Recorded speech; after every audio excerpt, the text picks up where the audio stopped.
everybody. Welcome to another episode of Purple Insider. Matthew Coller here, along with Manny Hill. Much to discuss, many Raiders players to name at complete random, and lots going on around the National Football League. I hope people are able to pry themselves away from one of the great performances by a Patriots quarterback in history, as Bailey Zappi suddenly looks like the Patriots can move the football for the first time in, like a month. So if you're able to drag yourself away, and look, Manny, the last time I made fun of a backup quarterback on this show, Jake Browning went for 350 yards. We got done talking. I walked upstairs in front of the television. I was like, excuse me? Like, what is he doing right now? And then that was a crazy ending to that game. So of course that might change a little bit our perspective on the Vikings against the Cincinnati Bengals, which we really should talk about. But can we just begin though with Sean McDermott? I don't even know how to describe to people what happened with Sean McDermott today. If you didn't see it, the best I could do is friend of the show, Tyler Dunn, reported that in a team meeting, he was giving a speech to his team about unity, and somehow 9/11 was brought into it in a way that is so wrong that I don't really want to repeat it. And I don't know how you recover from that if you're Sean McDermott. Like, this is the thing he was comparing football players to is so shockingly tone deaf about 9/11 that what do you do now? Like, how could you ever get your public perception back after having that story out there if you're McDermott? I don't even know like where it comes from. That's it's like, how do you even get that in your head? I just, it's so confusing to me, and it's very uncomfortable for me to even like repeat what he said or repeat the context of what he said, because it's so out of left field. It's so just like distasteful and just didn't really even make any sense either. Like, and it was just bad. And I don't, like, everybody once in a while will say something that they regret. We've all had those moments, but I just don't understand how that comparison even like comes up in anyone's head. I mean, I know it's, we talk about football being this very tough, warrior like sport. So we're always sort of drawing these comparisons to, fighting and being strong and being great leaders and all of that stuff when we're talking about this sport. But I don't know how that particular subject and that what happened on that day 22 years ago even like pops up in anybody's head when they're talking about trying to get your football team to play better as a team. I just don't understand. It just makes no sense to me at all. The only angle that anyone could have ever taken with sports and 9/11 would have been right after 9/11 if the teams had said, and they did, let us inspire New York or something, right? Like the New York Mets and Piazza hitting the home run and everything else. I think that even if you were to stretch, and I guess I'm going to have to sort of indicate what it was if people didn't see it, like how he framed this, even if you were like, hey, the bravery those guys showed, if they could do that, then we could go play football. And even then it'd be like, I don't know, man, that's a little weird. This, right. He was talking about the other side of it. And again, like you're saying, it's so uncomfortable that I can't even get there by saying it out loud. So you're going to have to go to the internet and look up what he said, because it's just so disturbing and uncomfortable to bring up. But all the players on that day that he decided to use this metaphor must have been like, what? Especially in the state of New York, by the way, where he is not from, which makes it kind of even worse, but it's already about the worst thing ever. And so what I thought was, look, I mean, McDermott maybe come some way since then. What happened with the 13 seconds thing, I have long thought rested over that franchise. And I believe that you see their lack of trust in Sean McDermott in every one of these late game situations, the same way we saw it with Mike Zimmer in 2020 and 2021. It had the same sort of vibe where it was like, I know one score games can be pretty random, but when you see a team consistently tighten up, make mistakes, blow games that are close, and that the head coach has lost the belief of his team, it's not too hard, to talk about that connection between those things.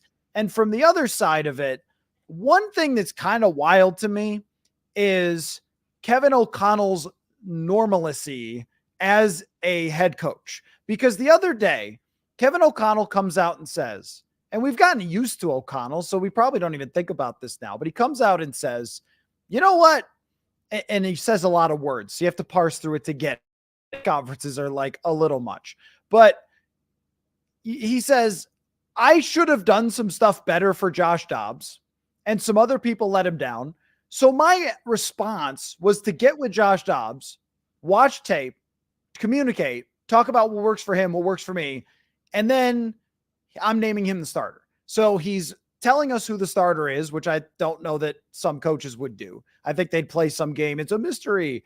He's also communicating with us what happened, putting onus on himself to do a better job, and working directly with the player and not saying a player, it's your fault, run my offense, but hey, how can I actually help you? All this stuff's way too normal, Manny. All this stuff is way too like a regular person would manage this situation.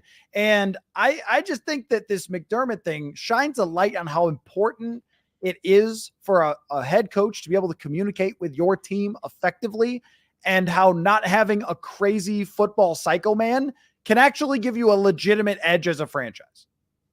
100%. And I think it kind of goes to show, who is, and I don't know if Sean McDermott is big picture made to be a head coach for a really long time. I mean, up until this year, you'd done a really good job with them. I mean, they've been a Super Bowl contender the last couple of years, and this year they're kind of having a down year. But a lot of times it kind of separates the guys who are meant to be head coaches and the guys who are just meant to be coordinators that draw up schemes week to week and put together game plans, because so much of that job as a head coach goes beyond just putting together a great scheme, for a particular opponent on any particular week. I mean, you're managing 53 football players who all have different roles and different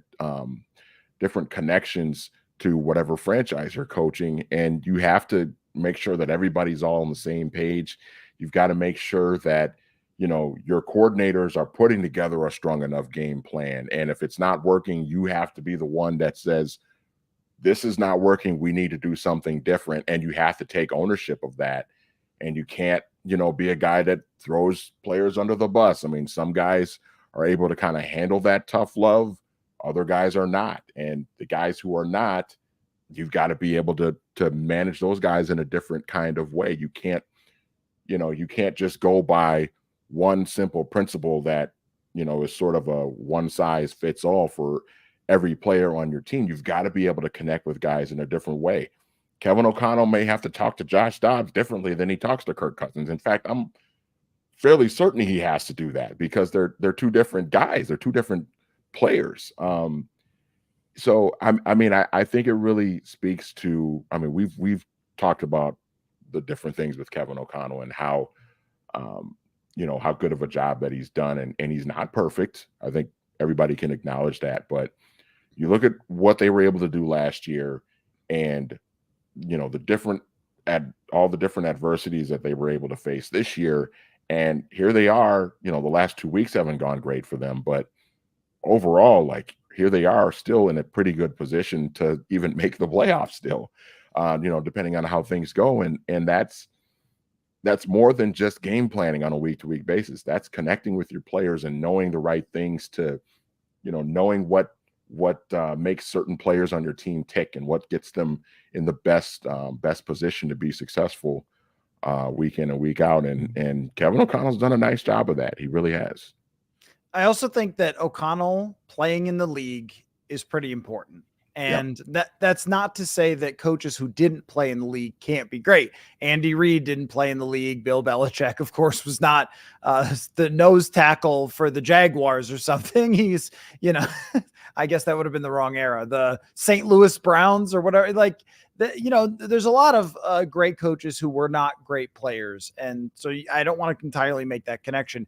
But I think in his case, it has been a pretty significant advantage because he's sort of around their age as well. Even young players, he's sort of, around at least within 10 years of them. And I also think that he understands that goofy motivational stuff is for kids. I mean, it's for college, it's for high school.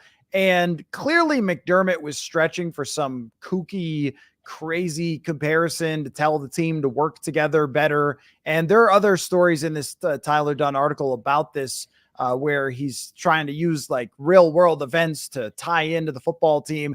And they're just going like, bro, I don't even know what you're talking about. And I go back to a friend of ours, Alex Boone, and one thing that he said once to me about coaching, he said, draw me up a bleep and play. That was his mentality toward coaches. Most NFL players don't need to be motivated. And I think O'Connell understands that they need to be brought together. That needs to be facilitated. Relationships, team building, all that stuff is important, but not motivation. I mean, everybody's there for their money. Everybody's there for their family. They put so much into this that nobody is sitting there going, like, I need to be inspired, or at least not players who are good, not players who are going to stick around. And when you try too hard for that stuff, then I think it's a problem. The part where I'd want to give McDermott some, I don't know if it's credit or just, whatever, some benefit of the doubt, is that when this happened was years ago. It was 4 years ago. So that's a long time for someone to have been coaching. And he's been a very successful coach since. Trust me, that franchise was on fire when he got there. It was coming off of Rex Ryan. It was coming off Doug Marrone. It was coming off Chan Gailey. It was coming off Greg Williams. Who am I forgetting? Dick Duran. Dick Duran. Oh my God. Dick Duran made me almost hate football. That's when people ask me, oh, like, are you a Bills fan? I'm like, Dick Duran. No, I like the whole league. I tried not to watch the Bills, man, because Dick Duran. That's why. Like one of the just worst head coaches I've ever seen in my life. And the guy had Terrell Owens, and he'd be like punting at the 32-yard line or something. Just a wreck, right? So I also want to say that this stuff can happen, and it's going to be very embarrassing for him. He had to kind of eat it at his press conference, and that's something he will never live down. I also feel like he has done a lot with that defense. And if Brian Daboll doesn't get a head coaching job, we're maybe looking at a different team offensively. And I think they could still very well be in the playoffs. And what he did last year for that team, when you talk about the connection with your players, when DeMar Hamlin had his thing, I thought that his leadership was really good throughout that situation. So we're talking about something that went on years ago as opposed to the most recent thing. But people will tie together that they are not doing as well this year, so it's his fault, and everyone, now is going to want him fired and all those things. So it kind of is, if they instead, let's just say they didn't allow a punt return for touchdown and a 59-yard field goal in a monsoon, and they were 8-4, we might look at this and be like, well, that was a long time ago, but they're 6-6. So now it's, oh, you're on the hot seat and this is going to make it worse. Anyway, let's talk about Justin Jefferson. He's coming back, man. Did you miss him? Boy, did I ever. Yeah, I mean, I think especially watching these last two Vikings games, you just kind of think like they lose by 1 point and then they lose by 2 points. And you have to think, if they had Justin Jefferson in both of these games, would the outcome have been different? Because it may have changed literally the outcome of one or two possessions over the course of those two games. And it could have been the difference of this team being 8-4 versus 6-6 right now.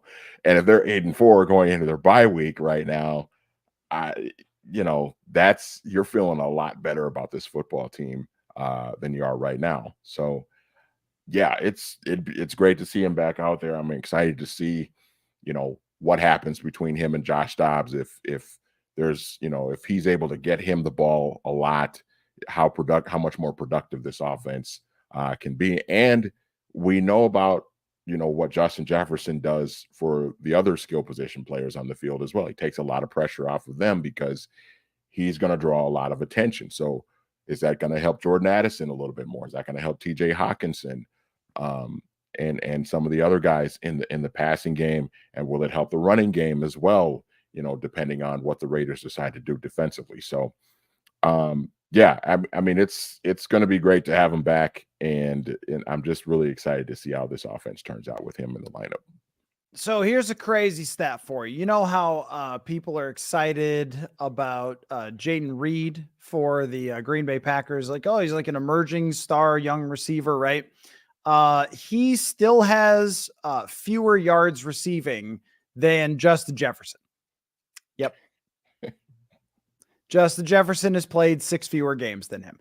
He has 2 fewer yards than Drake London. And again, people think that Drake London's a pretty good wide receiver, and Justin Jefferson has 2 fewer yards. They throw to Marquise Brown a lot out there in Arizona, right? He's only got 3 more yards than Justin Jefferson. Like, that's how prolific what Justin Jefferson was doing. Is these guys we think of as being pretty good wide receivers in the league, he still has more yardage than them after playing for just 5 games. And here's another crazy stat, that when Kirk Cousins has thrown to Justin Jefferson during his career, so going back to 2020, this according to PFF, he has 113.4 quarterback rating when he's targeting Justin Jefferson. That right there would make you the MVP of the league. Like, if you could throw to Jefferson on every single play, you would be the MVP of the entire league. There's no way to just like imagine how much different this team is with him, because he is so excellent, and they were able to still put up decent offensive numbers without him. So you're like, oh, well, okay, they scored 30 points in a game and they had a good game against New Orleans and so forth. But this is someone who draws the entire attention of the defense. And it kind of brings us to the conversation of, do we think that with Josh Dobbs, Justin Jefferson can single-handedly save this season? Because another thing that is easy to forget is in terms of last year's receiving, and I will pull this up because we just sort of move on from stuff and, whatever quickly, and don't think too much about it. But Justin Jefferson last year had 1,809 yards. Do you know, Manny, how many yards the second player in receiving for the Vikings had last year? So he had 1,809. How many yards was second place? Probably Adam Thielen with like maybe just under 800 or something like that. That's a very good guess. 716. That was the next best. Justin Jefferson had 80 first downs. The next best player, Adam Thielen, had 45. That's the difference. And there's a new stat that they've started putting up called success rate, which means just the exact definition is gains 40% of yards required for a first down, or 60% required on second down, or gets a first down on third down. So it's a little convoluted, but just follow with me. Basically, was it a successful play when you are involved? And for Justin Jefferson, it was almost 60% of plays. The next best, the next best was KJ Osborne, which is about the same with way fewer targets. But Adam Thielen was 49%. Versus Jefferson that was almost 60%. So 6 out of every 10 times that he's involved, you are having a successful play.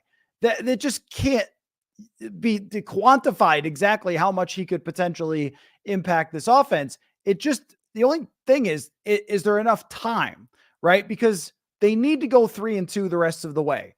And will you have another Dobbs game where he throws 4 interceptions? Like, I don't know, maybe. Is he going to get benched? Is Kevin O'Connell going to panic at that point and throw in Nick Mullins? Or like, anything could happen here. But if you lose this one, it's really bad. If he isn't fully back to 100% in this game and he only gets a handful of catches, like, there are possibilities where he can't save the season himself because there just isn't 17 more games for him to do it.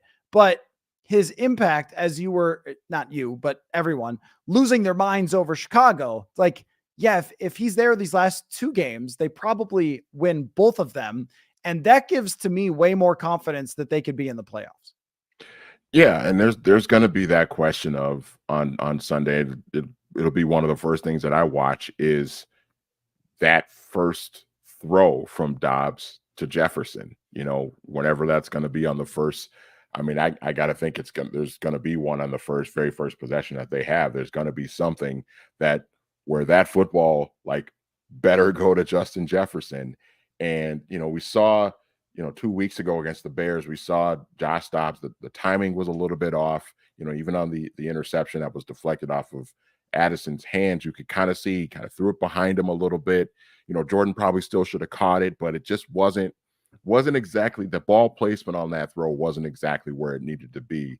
So we're going to be kind of watching for that with Josh Dobbs and Justin Jefferson too. Is that ball? Now we know if you throw it in the vicinity of Justin Jefferson, the likelihood that he's going to catch it is pretty high anyway, because he's that damn good.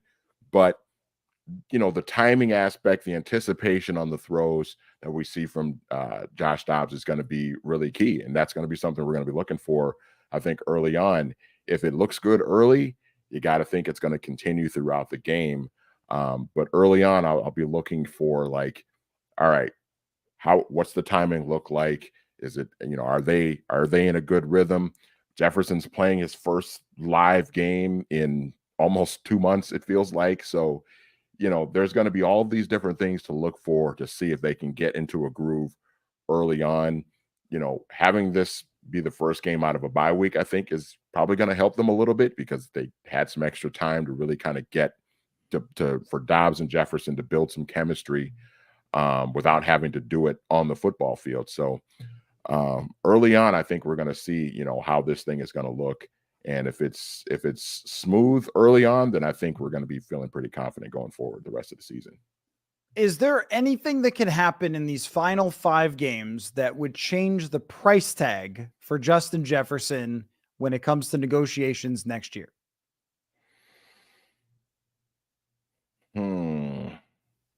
Aside from catastrophic injury that, right. Well, yeah, that's that's what I was thinking of. If just knock on wood, he re-aggravates the hamstring or something like that, maybe that would change something. But I mean, to me, if you're the Vikings, you got to be thinking that he's going to have to be the highest paid receiver in football, one of the highest paid players in football, because he's just that good for you. So, I mean, I think if they end up going to the playoffs and running off, a few games in a row here, and he's a big part of that, I think it just kind of reaffirms that this is the guy that you need to keep. I mean, it's pretty obvious already.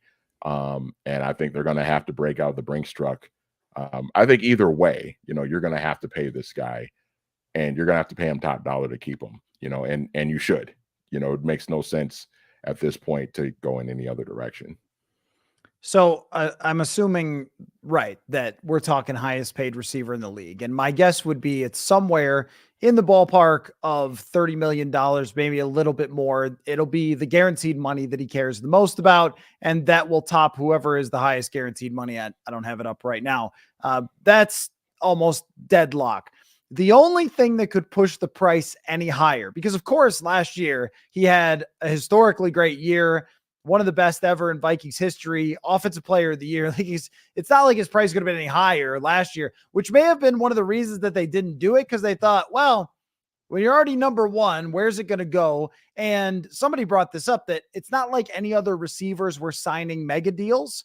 They've already been signed for AJ Brown, for Tyreek Hill. So they have the precedent in place. There's no one else that's going to do this that would even push where Justin Jefferson is at. So they might as well wait a year. Was part maybe of the thinking to wait, because the price isn't going to change. The only way it could, because I don't think it can go down. I mean, even if he doesn't play well, we're going to be like Dobbs, right? And he or Mullins or Hall or whatever, if he doesn't have an incredible end of the season. If he goes for 700 yards, 6 touchdowns, game-winning catch in the first round of the playoffs to beat Detroit or something.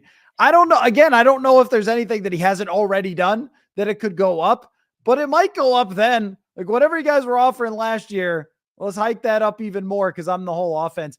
And that's another question as well. So I agree with you. I don't think that there's anything that can really be done here to change the price, that negotiation is going to happen. And the Vikings are either going to come to his price or it's going to be a problem. Like there's really no middle ground here. This isn't really someone you can negotiate with necessarily. It's kind of like when they signed Kirk Cousins, you either gave Kirk Cousins what he wanted or you didn't get Kirk Cousins. That it wasn't like he sat down at a table and you went 74 million and he went 90 million and you went 84 million and you went, all right. It was more like, look, this is what the Jets are offering. You going to offer more or not? Sign it or don't. And I feel it's the same way with him, where it's going to be like, all right, 3 years, because I think he wants a shorter deal, but whatever, we'll see. 3 years, 120 mil, 85 guaranteed or not. Like that. And I think that's how it'll probably end up going, somewhere like that. We'll talk about exact numbers later at some point. So I think that's probably the only way it could possibly go. I mean, I guess the only question is just, how does it look with Dobbs? Because if it does that potentially change your mind about how you feel about Josh Dobbs for the future? Like if there is a connection there with those two, even if Dobbs is not the most accurate guy, but it just clicks with them the same way it kind of clicked with TJ Hawkinson, like maybe you're feeling a little differently, as opposed to, hey, if we're going to build this around Jefferson, we need Cousins to throw it accurately to him. Yeah. And, if you're Josh Dobbs, you got to be looking at that Chicago game, and you got to think, look, I've got an opportunity here with this guy coming back into this lineup to really show people that I can start in this league. He's not a franchise quarterback. He's not a guy you want to give a 5 or 6 year contract to and just hand him the keys to the franchise, obviously. But if you're Dobbs, you want to have an opportunity to start in this league for multiple years and potentially be the starter of the Vikings going into 2024, even if they decide to use their first round pick on a quarterback. So yeah, I mean, if you're Dobbs, you're thinking this is a guy that can help me do that, and you're trying to find a way to make this work to the best of your ability. And if they can find a way to win 3 out of these 5 games and just give themselves a chance, I think that's more than anything. I think you want to give yourself a legitimate chance. You got to take care of business on Sunday. I mean, this is a team that you got to beat. We talked about it before, a few weeks ago, before the Denver or after the Denver game, that you can't afford to have any more like slip ups or bad games where you just your chances of winning are just tanked. So you got to take care of business on Sunday. If you don't, then it's peace out. I mean, this thing is over. This thing is done. So this is a big game for, I think, a lot of people involved. It's really going to change the course of how things go the rest of this season, and what direction this team decides to go. And if you're Josh Dobbs, like I think this is gonna have a pretty intense impact on like what things are going to look like for you as a quarterback, probably over the next year or so, in terms of, if it goes well, you're going to keep starting. And if it keeps going well, you're going to keep starting. And then now you're an option for this team going into 2024. So I got a couple of questions from listeners that I wanted to ask you. One of them, I think I know your answer. The other one, I'm not as sure. So Jake Browning, after we logged off the other night, went and just looked fantastic. And I had a great time watching it. When you see somebody, you cover somebody who is a complete underdog that you think has no chance to ever really play, and then they succeed. It's cool. It's like, man, I never would have thought that guy would be in a game going 32 for 37, throwing balls downfield to Jamar Chase. Like I just never would have believed it. And after seeing how hard he worked in Minnesota, I mean, I wasn't surprised that he was still in the league, but I never thought he was capable of having a game like that. You scared of Jake Browning now, Manny? You a little nervous? A little bit. A little bit. I mean, it would be kind of a revenge game for him too, right? I mean, he started his career with the Vikings and, hung around for a couple of years, and now he's getting a shot in Cincinnati. Which again, I think this kind of shows that, like, if you can put a guy into a situation where he's got weapons and he's got a pretty good play caller as a head coach, if there's a good solid infrastructure in place, then a lot of these, quarterbacks who are normally backups can have these types of performances. We kind of saw it with Josh Dobbs too a couple of weeks ago against New Orleans, where you give him something to work with. If it's not a complete dumpster fire, there's a chance that these guys can have some success and win a couple of games for you. And now you got the Bengals just sitting here like, right, even though they lost their franchise quarterback for the season, they're still sitting here in position to still maybe make a playoff spot, if things go well for them. Will Jake Browning keep this up? I don't know. I mean, it's hard to tell. I mean, the Vikings, I think their defense will present some challenges for him, maybe some challenges that the Jaguars weren't really able to present. So there's that part of it too. But I think it's just really cool. I like seeing when some of these backups, they even if it's 1 or 2 games, man, it's just cool to see these guys kind of have their moment. We saw it with Nick Mullins when, he stepped in for the 49ers for the first time a couple of years ago, and he won a couple of games for them, in a season that overall wasn't great for them. So it's cool, man. Good for Jake, man. I remember watching him at Washington, and he won a lot of games with the Huskies, led them to a college football playoff in 2016. So he's a guy that has been around winning environments before, and it's really cool. It's a nice setup for him in Cincinnati to at least have some success.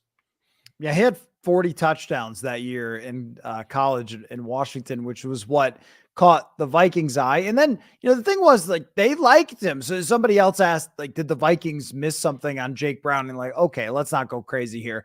Right. They liked him. Gary Kubiak, Clint Kubiak, they were fans of his.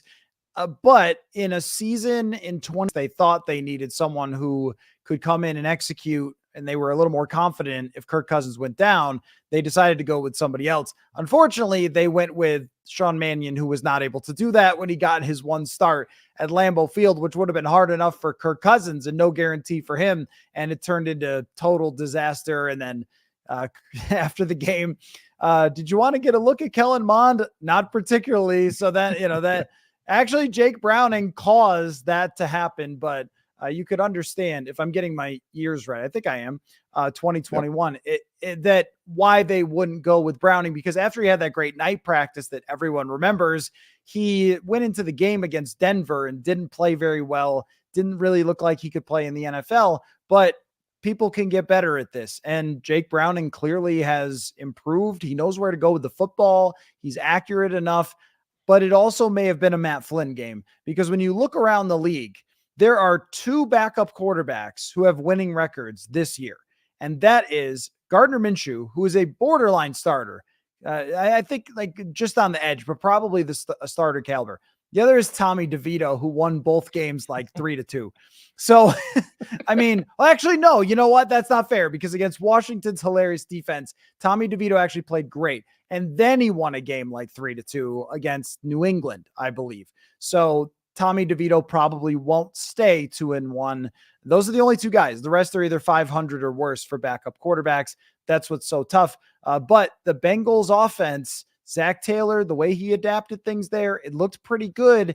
And getting the ball to Jamar Chase, he had 149 yards of that 300 whatever on 11 catches on 12 targets. So basically Jake Browning was just like, throw it to Jamar over and over and over and over again. Yes. There was a screen pass that he threw that Jamar Chase should have been tackled, and he just stiff-armed the dude's face and ran for a first down. I was like, okay, that helps. And that's what we're looking for here in terms of Josh Dobbs and Justin Jefferson. Now, here's the question that I got from a fan that is a little bit more out there, and I don't really know exactly what to say to this. But if the Chicago Bears move on from Justin Fields, he's just going to be a free agent. So, you interested in Justin Fields? Mildly. I mean, we talked a few weeks ago, like, what would things look like for Justin Fields if he was not drafted to the Chicago Bears that at the time really didn't have a lot of infrastructure around him to be successful. They've got a little more now with DJ Moore, no pun intended there, more with more, but he's really good, obviously, and I think he's helped Justin Fields a little bit. But you still kind of wonder, like, the coaching staff and all of that whole situation is the right setup for him. I'd be mildly interested. I don't know. It's hard to tell with a guy like Justin Fields because he's been in the league. This is what, year 3 for him now, and we've only seen maybe just a tiny bit of improvement. We haven't really seen a significant jump from him yet, and you kind of wonder, like, will we ever see that? But it might be one of those situations where a change of scenery, you get him in an infrastructure that has a lot of really good weapons, an offensive-minded head coach that's, innovative and knows how to connect with people in a way that, Matt Nagy probably wasn't able to with him when he was a rookie, and, Matt Eberflus has not been able to do the last season and a half. So I'd be mildly interested. I don't know if I want to trade for him and give up draft capital for him, unless if it's like a 5th or 6th round pick, then I say, yeah, go for it, because that's nothing. But if he's a free agent, I'd be interested in just taking a look to see, hey, what would it look like if he had Justin Jefferson to throw to, and TJ Hawkinson, and Jordan Addison to throw to, and an offensive line that seems to be in pretty good shape now, and an offensive-minded, head coach that's played the position himself and can really help with the development of him. So I'd be mildly interested, but I think my overall expectations for it, in terms of if they were to make a move like that, I think my expectations would still be low, but I'd be interested to see how it would turn out. So I checked. I had 1 year off with him. He'd be a free agent after next year. So if it's a trade, they're not going to trade him to Minnesota. Like, that's Right. just clear. But if they were letting it play out, or if they cut him, then obviously, but I would imagine someone gives up a late round pick for him. So maybe it's not as doable until after 2024. But as a reclamation project, probably nothing's going to change at that point because they're going to draft somebody. So do you keep him around as a backup? Do you cut him? Do you trade him? I guess if you could trade Trey Lance for something, you could probably trade Justin Fields for something. And if you're Atlanta, maybe you look at that and go, well, it can't be worse than what we have. So we're going to trade X, Y, or Z. Although, Kwesi adofo-mensah is not afraid to trade within the division. I would imagine the Bears probably are, though. They don't want to trade a quarterback to somebody who might have success. So it could be off the table just based on that, or maybe someday down the road. I think that because Justin Fields' biggest problem is not being able to see where he's throwing the football and everything else, that would not be a good fit with Kevin O'Connell. That's why when we talk about, somebody like Michael Penix Jr. and him throwing the ball, that's why it seems like it would be a fit, because you could really envision in this timing downfield offense that dude just whipping it, right? Like, just letting loose, because that's what he does. Like, that's his strength, is down the field accuracy, the timing, and the routes that they have that are set up that way. I don't know how exactly that meshes with Jaden Daniels, but Jaden Daniels has such great athleticism that I could see that working either way. And he's a really good passer as well. But with Penix, that's one where if you can't get Daniels, you can't get the other top ones, you could see him really fitting well. It's so much harder to see a quarterback like Justin Fields who takes the snap, then goes, I don't know where to go with the ball. Oh, here it goes. Like, that's how everything feels with him. And I've covered so many games at US Bank Stadium, and I have such a good viewpoint from where I sit that I feel like I can really see downfield what's happening. And so you see the alignment, you see the defense, you see the snap taken. And what I do a lot of times is shift my eyes downfield to where is the play potentially going? Where's the coverage with the receivers?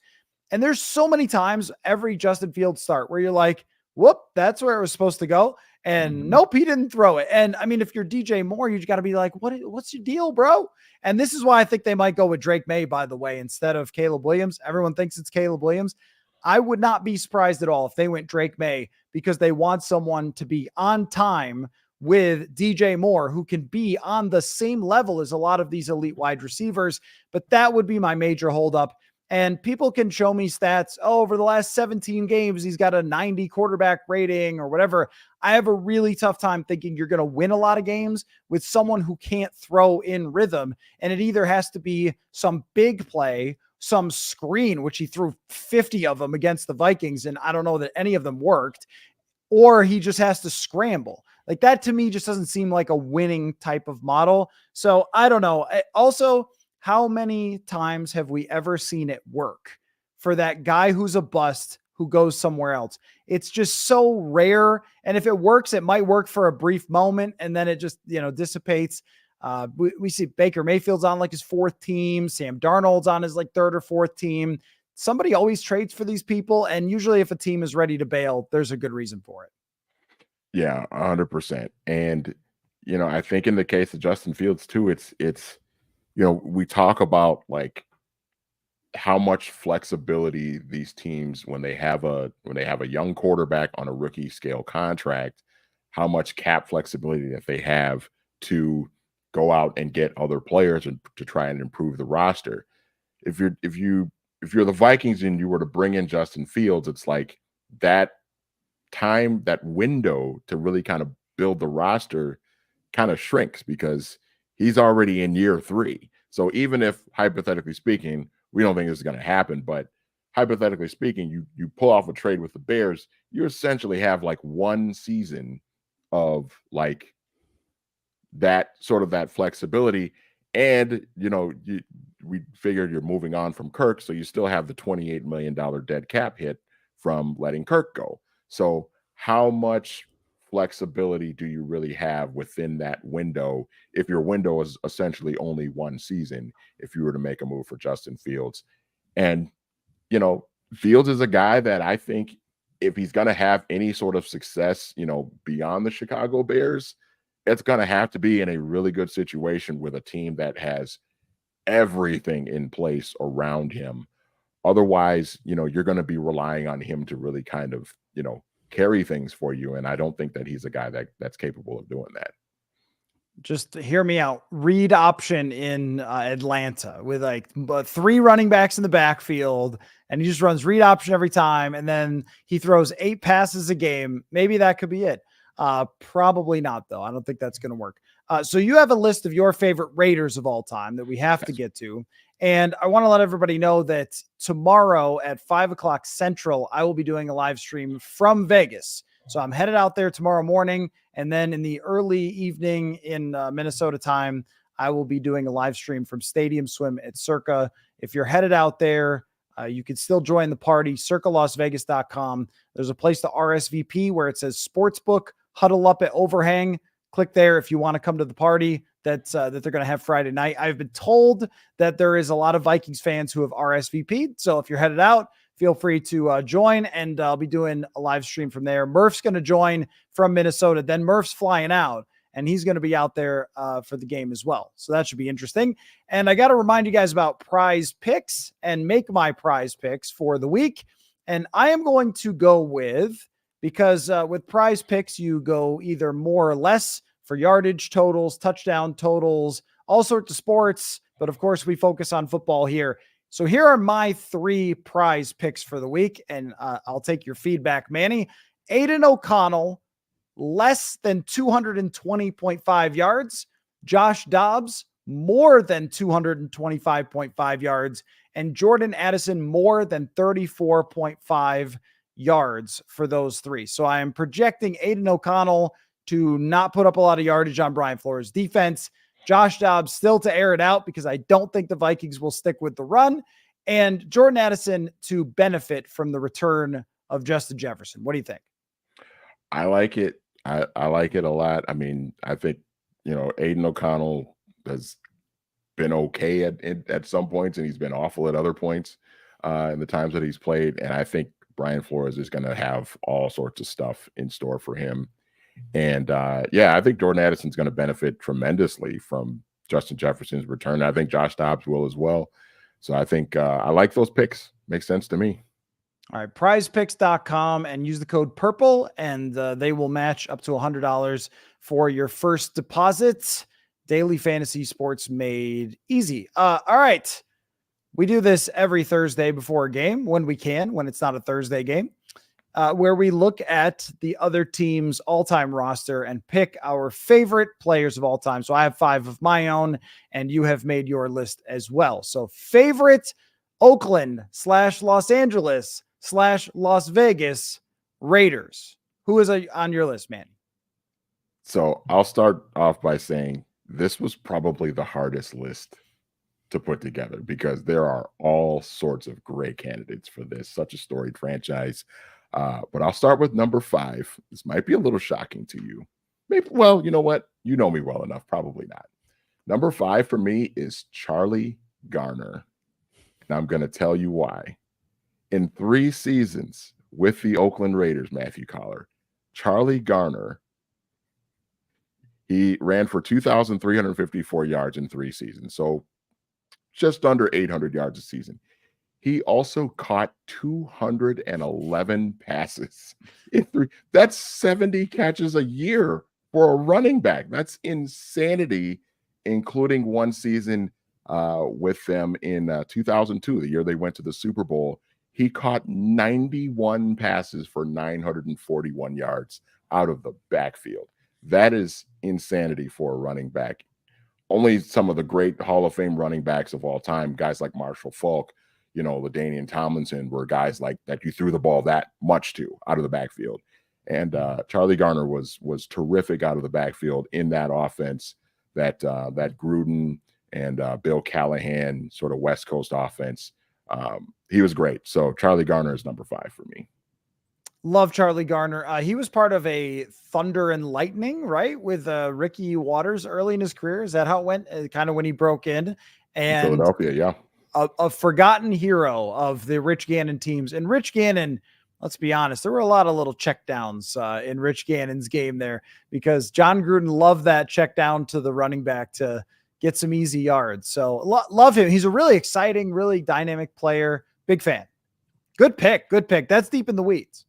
Yes, it is. And number 4 will be, you know, I'd realized when I made this list, I was like, I got 3 running backs on this list, which is crazy. But number 4 is Marcus Allen, just one of the all-time great Hall of Famer, obviously. The great performance in Super Bowl 18 against Washington, where he had the long, great run down there in Tampa as the Raiders blew out the Washington football team. So Marcus Allen, just obviously one of the all-time great running backs in the history of the league. Really good longevity. I mean, he was a starting running back for the Chiefs back in the mid-90s when he was, you know, in his mid-30s. He was still really productive. So Marcus Allen, number 4 on my list, favorite Raiders of all time. And a great Football Life documentary that really outlines how much Al Davis screwed him because Al Davis was jealous of his stardom at a time in the 80s. And that's in part why they got Bo Jackson and why he moved to a fullback position for a while and still ends up as one of the great running backs. And if it had happened today, he would have just forced his way out and then we would have, you know, just moved along. But instead, he had to stay on the team because that was the rules. And he kind of lost a lot of years of his career because of that. It was still really effective in that role. So, yeah, I mean, I think I might have had Marcus Allen on my Chiefs list because I think of him like when I was growing up, he was more of a Chief than he was a Raider.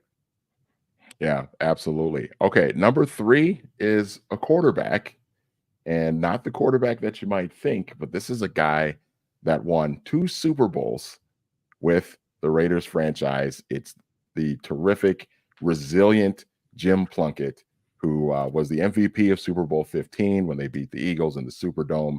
And then, of course, he was on that same team that Marcus Allen was on in Super Bowl 18 when they beat Washington. Just a guy that really turned his career around when he got to the Raiders. He was basically a certified bust when he was playing for the Patriots in the 70s. Wasn't a great setup for him, was just a bad team overall. And he really revitalized his career when he went to the Raiders, won a couple of Super Bowls, and had a nice career. So Jim Plunkett is number 3 on my list. I thought you might go Ken Stabler there, one of I thought about him. the all-time like characters in the NFL, of course, that the Raiders had a lot of. But yeah, I mean, Plunkett used to be one of those arguments for like, hey, they should. This was like going way back, but the analysts, their point of reference would have been in the 70s and 80s. So the analysts would be like, well, this quarterback's trying to make a comeback for being a bust or being let go by this team. Jim Plunkett, once upon a time, was able to do that with the Raiders. So yeah, that's a great story. Yeah, fantastic, fantastic rejuvenation story there. Number 2, and this is the third running back. How can you go wrong with Bo Jackson, man? I mean, he's just fantastic. Unfortunately, it was a short run for him with that really devastating hip injury against the Bengals in that game. I think was it 89 or 90? I think when he had that injury on that game against the Bengals. But Bo was he was phenomenal, and he was one of those guys that every time he touched the football, there was a threat that he was going to house it, and he did many times. He was just fantastic, so much fun to watch, and you kind of wonder what would have been if not for that devastating hip injury. I mean, again, another 30 for 30 documentary on Bo Jackson is so much fun. And he played just before the era of great sports on television, at least in my mind.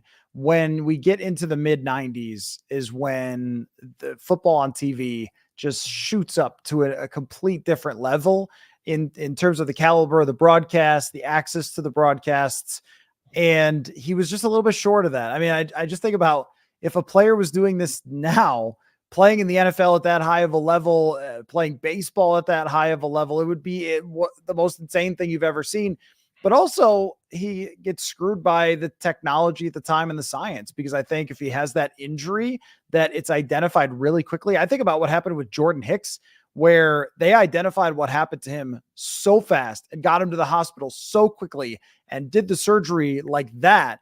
And he's going to play again when, if that had been messed up, he could have lost his leg. Like that's how important all that is. And with Bo Jackson, I think part of it was just not being able to identify it or having an answer to where now they would have been able to fix him and get back out there. So definitely one of the tragic stories, but also a guy who averaged like 5.5 yards a carry for his career, something insane. I mean, just totally otherworldly. 6.8 yards per carry his rookie season in 1987. Oh my gosh. And of just course, ridiculous.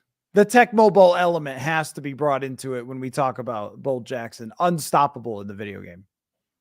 And number 1 on my list is Charles Woodson, the great defensive back.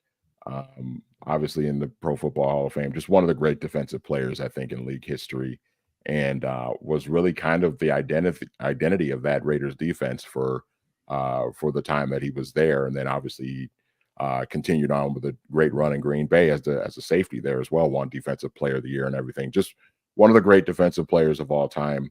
Charles Woodson, number one on my list, and really a really exciting player to watch in college as well at the University of Michigan.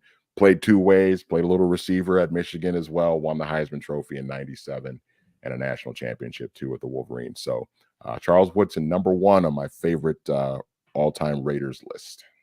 All right, I will do another Raiders list without mentioning any of the same. So I made a list, some of them are similar, but I'll just go off the dome here to make up some that are not on the list. Well, you didn't have Tim Brown. So Tim Brown would have been at the top of my list. I don't know if he's number 1, but probably. I had Bo Jackson as number 1 initially, but since you went there, I won't. But Tim Brown was a great punt returner. He was an incredible pass catcher, never had a really great quarterback throughout his career, and one of the quietest stars, I think, that existed throughout that era. But I always put him right up there. So Rice was obviously number 1, but you had, Andre Reed, and right there is Tim Brown. So one of the great Raiders of all time. I also was a big fan of Chester McGlockton. Do you remember Chester McGlockton? Yes. He was a premier defensive tackle. Like they have now, there's probably 10 defensive tackles in the league. They're like Aaron Donald, Grady Jarrett, Chris Jones. You've got guys like that. That was Chester McGlockton back in the day. Somebody who could just power through and sacked the quarterback, kind of a little bit of a dirty player that get penalized all the time. Just like this big, fat, violent dude who dominated with their defense. Their a favorite quarterback of mine was in that same era. And you can tell how long it's been since the Raiders have been any good, is Jeff Hostetler was, I would say, my favorite Raiders quarterback because he had this mustache. He was kind of gritty and he just launched the ball downfield. It just didn't see, he was just going deep to Jet or to Tim Brown. And that's the way that Al Davis wanted it to be. I mean, that was just it. Like, that's what he wanted to be. I would also go with Ted Hendricks, who is like a crazy tight end for them.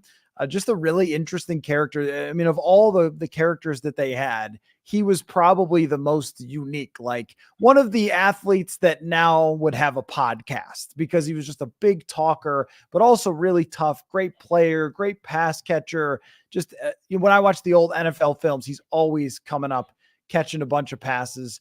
John Madden belongs on the list, I think, even though he isn't a Raiders player. If I was going to go at number one of all time, I might just go John Madden because I don't think any person individually in football had any more impact on me loving the game than John Madden. And there's no question that man is a Raider forever. And I'll give you another running back because they had another cool running back. Napoleon Kaufman was also a super cool running back, like so fast. I think there was one year where he averaged 6 yards carry. And I believe he's still one of the highest ever in terms of yards per carry. So but the list could go on. It's just unfortunate. Oh, and Daniel Carlson. No, I'm just kidding. Come on, everybody. But they had, who was the corner that they had that had all the interceptions? They had, Nnamdi Asomugha. Oh yeah. Nnamdi Asomugha. He was pretty cool. Yep. He was pretty cool. They always had these insanely fast receivers you could use on Madden. I mean, if you're talking kickers, Sebastian Janikowski could be on that list as well. Just guys just blasting 60-yard field goals all over the place. Some other guys that I could say we probably put in the honorable mention list. I mean, Howie Long obviously was a great defensive lineman back in the 80s for them. He was also part of that Super Bowl 18 team.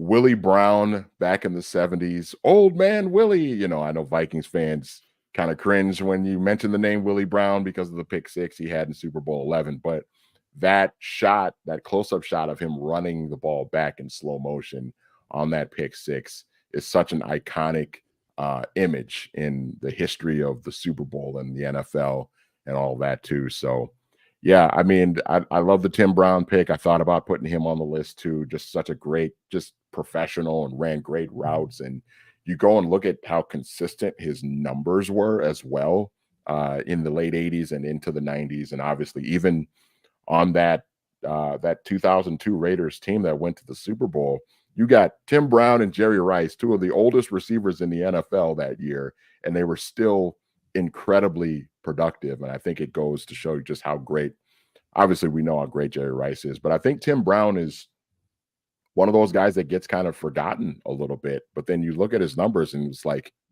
oh yeah, that dude was fantastic. He was obviously a great college player, won the Heisman at Notre Dame, I think in 1988. So just a great player. And that, I think that kind of shows how hard this actually was, because for a franchise that in the last 20 years has been kind of made fun of and not had a lot of success, when you look at the overall history of the franchise, just some iconic and great players have worn the silver and black. I think I said the wrong name, by the way, for the tight end, Todd Christensen. I may have said the wrong name for the old school tight end, but that's who it was. So anyway, I was trying to think back, like, give me some old ones. Cliff Branch is another one.